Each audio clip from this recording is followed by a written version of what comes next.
Bon, bonjour tout le monde. Comme vous le savez, j'ai décidé cette année de relever le défi tête rasée Leucan. Ça se passe très bien en passant. Merci à tous pour votre générosité.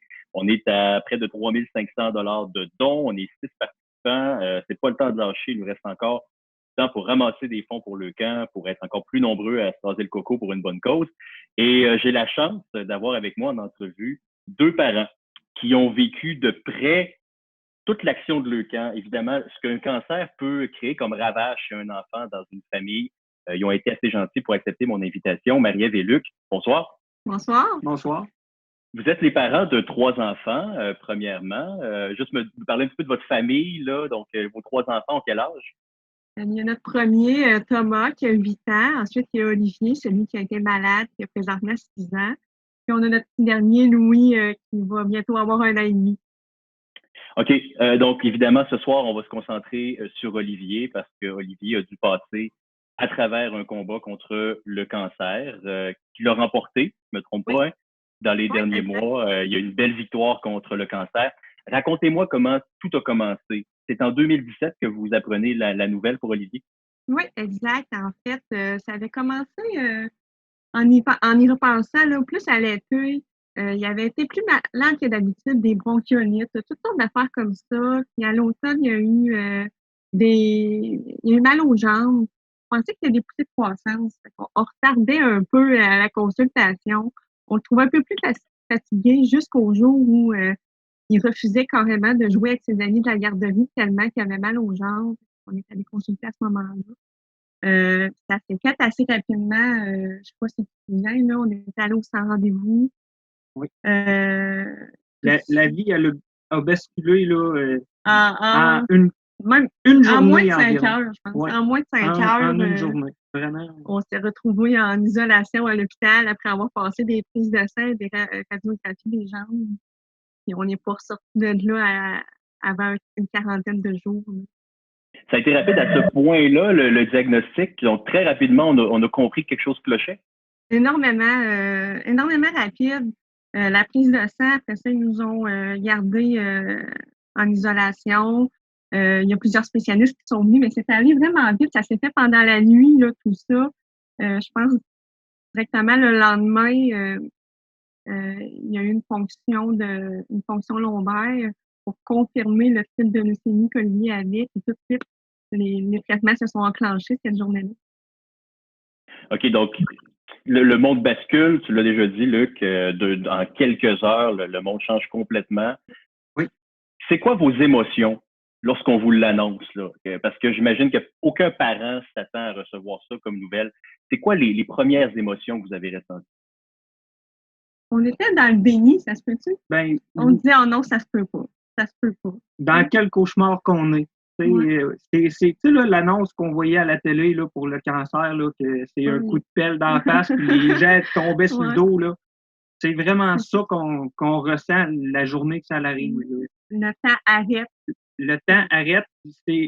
Là, on pense juste au bien-être de notre famille, de notre enfant. Là. Fait que, comment on explique ça au grand frère, par exemple, là, lui, il devait être assez vieux pour comprendre, j'imagine, ce qui arrivait à son petit frère à ce moment-là? Oui et non. Quand il a vu qu'on ne pouvait pas revenir dormir à la maison avec son petit frère, on lui a expliqué qu'il y avait des microbes qui étaient très bien cachés partout dans le corps d'Olivier, qu'il fallait passer beaucoup de temps pour les chercher. C'est à peu près ça qu'on a réservé. C'est comme ça qu'on l'a expliqué à Thomas, puis il a compris que c'était. Je pense qu'il a eu confiance. Thomas, ça a tellement été naturel pour lui là, d'accepter cette nouvelle situation-là. Malgré tout, il continuait de voir son frère à tous les jours. On l'amenait dîner à l'hôpital. Je pense que c'est plate à dire, mais la maladie, elle a tombé dans le temps des fêtes. On a commencé pratiquement les traitements le 20 décembre. Fait que on a quand même été chanceux dans notre malchance. Fait que on était dans les vacances normalement d'école. Fait que Thomas, il pouvait venir voir son frère parce que ça évolue quand même vraiment vite. Là, les traitements, là, c'est dans les 30 premiers jours, c'est là qu'il perd les cheveux, il prend du poids à cause de la médication. C'est là que le changement est le plus gros.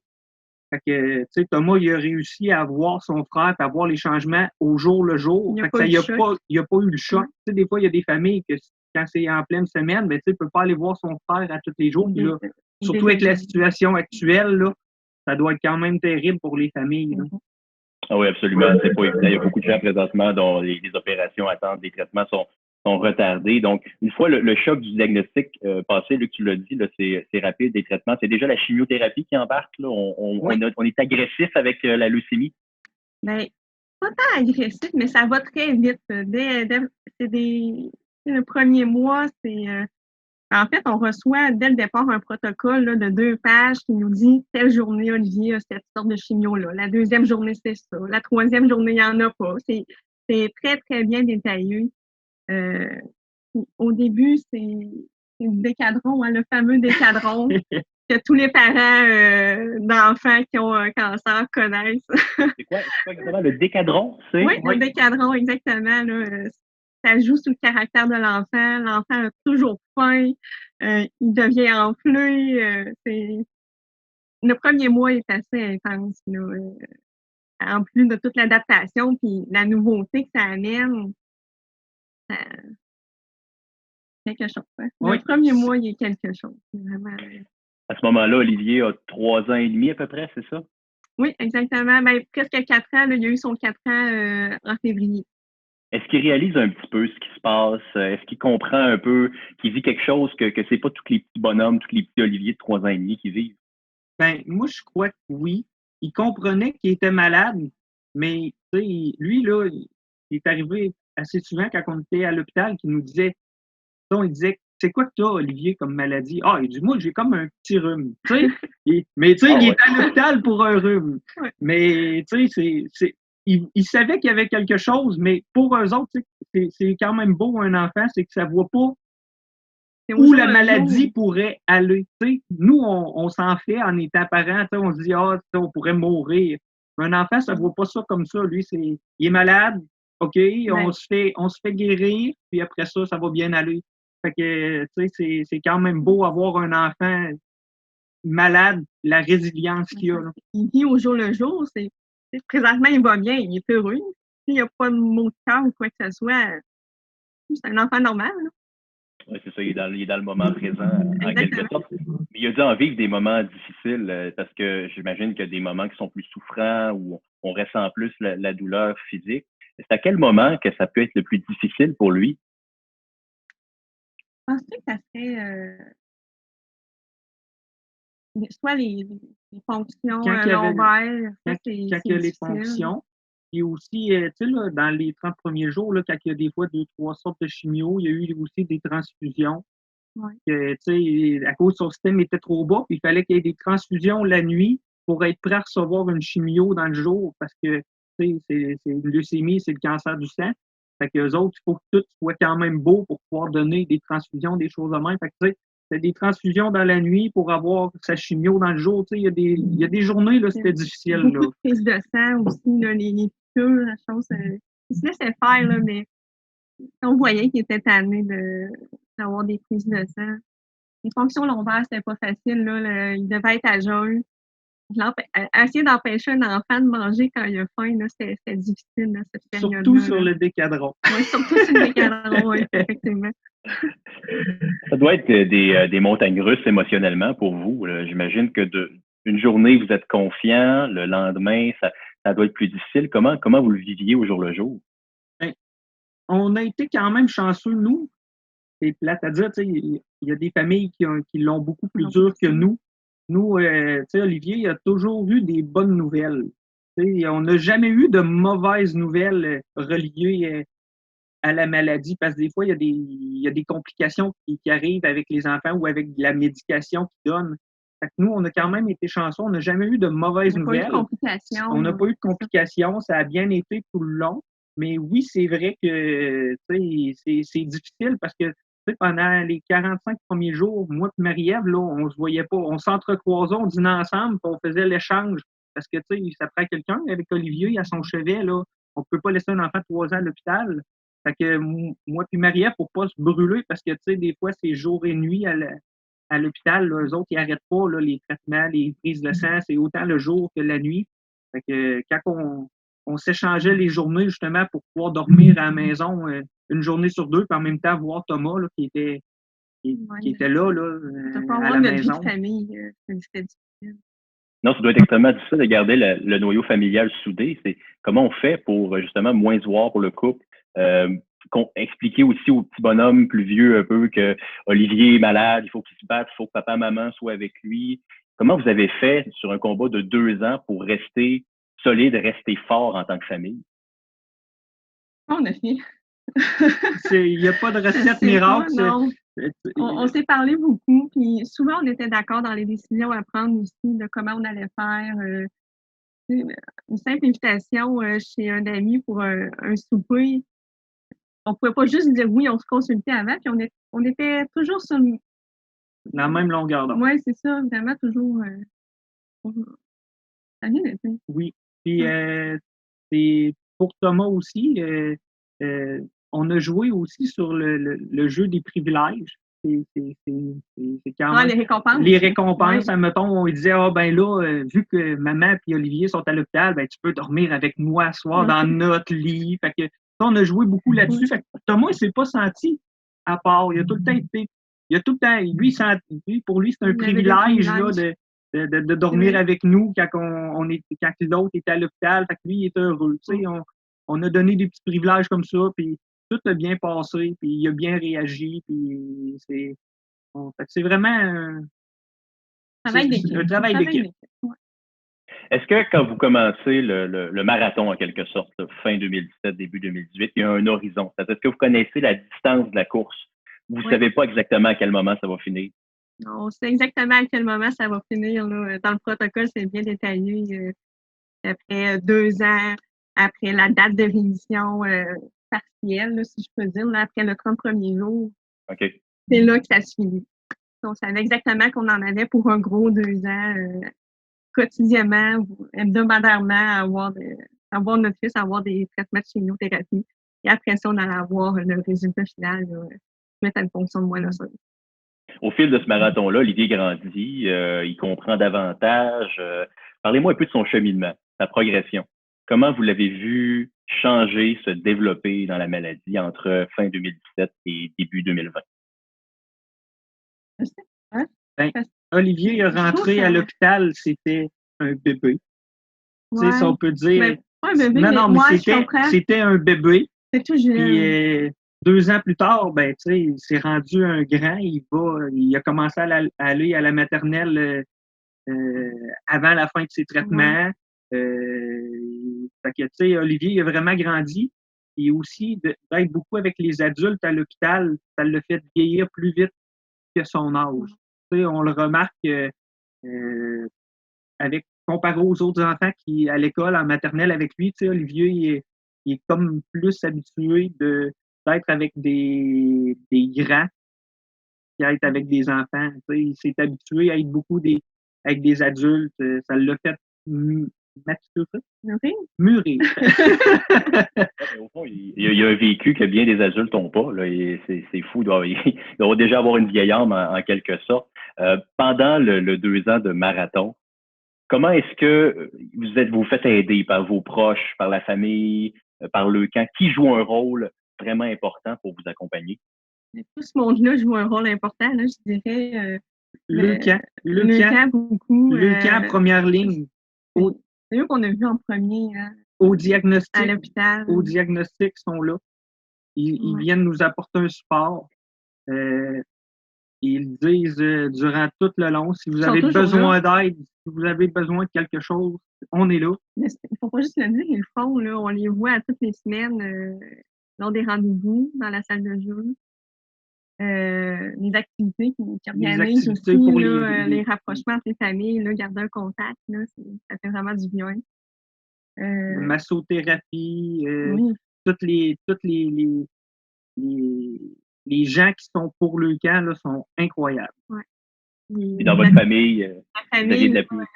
on a été chanceux, des grands-parents super proches aussi, les collègues qui nous ont amené de la nourriture en réserve pour pas qu'on ait besoin de cuisiner. Je pense durant un mois, certains, on n'a pas eu besoin de cuisiner.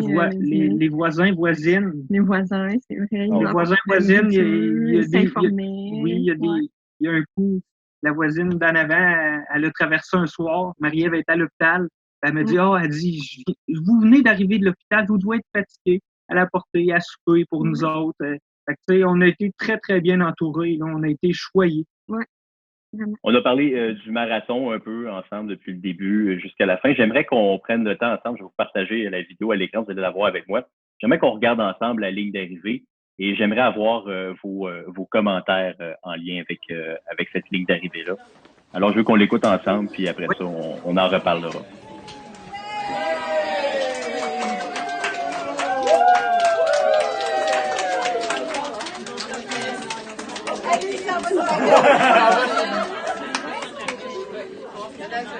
Ok, c'est parti. Aujourd'hui, c'est une très belle journée. Chantons oh, plus de chimio. Terminer les piqûres et les nausées. Chantons oh, plus de chimio. Tu retournes à la maison, tes cheveux repousseront. Mais tu vas nous manquer, dans nos cœurs tu es. La cloche tu vas sonner, car tu as terminé. Mais tu vas nous manquer, dans nos cœurs tu es.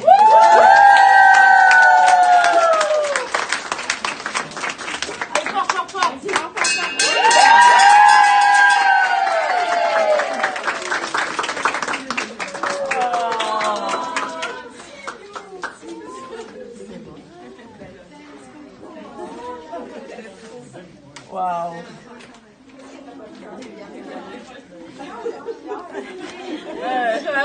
Ça fait tout votre tour, maman de Zoé. Bravo, Thibaut. Bravo, bon courage pour la suite. Merci, Liliane. Merci. Bravo les grands-mamans. Merci. On reporte à tout le monde. Merci. Merci.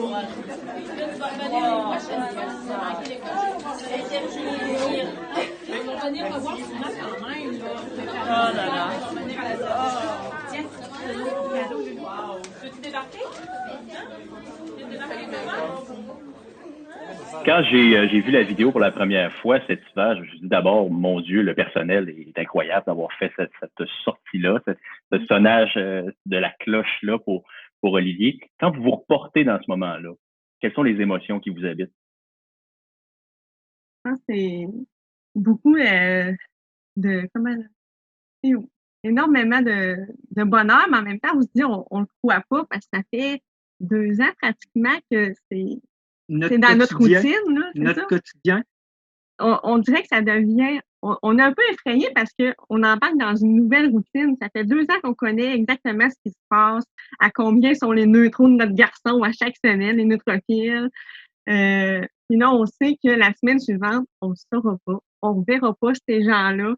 Fait que c'est un drôle de mélange d'émotions oui, on est content enfin terminer, enfin finir les piqûres pour notre garçon ou les effets secondaires. En même temps, on dit on va perdre toutes ces personnes-là exceptionnelles. On les verra plus quotidiennement. Autant les gens de l'hôpital, mais aussi les autres familles là, qu'on voit à toutes les semaines. Là. Fait que c'est vraiment cette journée-là, là, c'est une journée dure. Forte en émotion. Là, ouais. Et Olivier aussi, j'imagine qu'il devait être habité par toutes sortes de sentiments en même temps. Oui, bien, on le voit là, à la fin du vidéo, là, Olivier éclate en sanglots là, après avoir sonné la cloche. Là. Puis on ne l'avait jamais vraiment vu exprimer ses émotions au long des 2 années. Là, oui, il disait qu'il était tanné des piqûres, mais des choses comme ça, mais vraiment que ça sorte là, sous forme de larmes, là, c'était la première fois qu'on voyait Olivier là, sortir. On dirait que c'est un gros soulagement aussi. Libération, en quelque sorte. Oui, c'est ça. Comme si un poids se libérait de ses épaules, là, un peu. C'était une journée qu'on va toujours se souvenir, mais vraiment avec un mélange d'émotions spéciales. Oui. Comment il va, Olivier, aujourd'hui? Comment il se porte? Il va super bien. Il a retrouvé face allongée au lieu d'avoir une face de décadron, là, je vais dire. Là. Il est en forme, il va à la maternelle sans avoir des rendez-vous à toutes les semaines. Ça a été plus dur un petit peu. Il a perdu des privilèges un peu, ça a été difficile pour lui. Ben là, il vient de recommencer l'école, j'imagine, étant donné le confinement. Il vient de recommencer cette semaine. Oui, c'est ça. On nous a confirmé qu'il pouvait, là, il était considéré comme un enfant santé maintenant. Ah, c'est super ça. Question un peu particulière. Si vous aviez la possibilité, autant toi, Marie-Ève ou Luc, là, de voyager dans le temps, vous retournez en décembre 2017 et vous avez la chance de rencontrer Luc de décembre 2017, Marie-Ève de décembre 2017 et de leur parler après l'annonce pour leur parler un peu de ce qui les attend. Qu'est-ce que vous leur diriez? Moi, je leur dirais, faites-vous confiance. On a douté parce que c'est beaucoup d'inconnus, mais on a un peu pas le choix de suivre cette vague-là. On est entraîné. Là, on est tellement bien entouré. Là, on est pris en charge à l'hôpital. À l'annonce du diagnostic, on est pris en charge. On fait juste suivre la vague. Ça va bien. Ça va bien aller. Là. Ben, ça s'appliquait à ce moment-là aussi. Ça s'appliquait 2 ans avant. Ouais. Ouais. Et si vous aviez la chance d'avoir devant vous un petit bonhomme, une petite fille qui vient de recevoir le verdict, la mauvaise nouvelle du cancer, qu'est-ce que vous lui diriez? Ben, c'est quand même, c'est tout le temps touché, si on peut dire, de donner des conseils parce que chaque cas est différent. Mais on pourrait juste leur dire on est avec vous, on sait ce que vous avez passé, puis le meilleur est à venir. Ça passe vite, 2 ans quand même. Oui. Au début, on s'est dit, 2 ans, ça va être long. Ça quand même. Ça passe réellement vite. Un coup qu'on est embarqué dans la roue, là, on n'a pas d'interrogation. Puis si on a des interrogations, les gens sont toujours là pour nous aider. Ouais, les gens exceptionnels. Sont dévoués, autant le camp que le personnel infirmier au CHUL, là, c'est incroyable. Ça nous a beaucoup réconfortés pendant cette longue période-là. Marie-Ève, Luc, merci beaucoup d'avoir accepté mon invitation. Merci de m'avoir parlé, de vous être livré un peu sur votre expérience. Évidemment, je souhaite le meilleur avec votre belle famille. Et puis, de mon côté, je vous remercie d'avoir écouté cette entrevue-là. J'espère que ça peut vous convaincre que ça peut faire vraiment une différence de donner pour le camp. Moi, je continue à croire qu'on peut ramasser encore plus d'argent, faire encore plus une différence. Puis, au plaisir de vous voir le coco rasé dans quelques semaines. Ciao!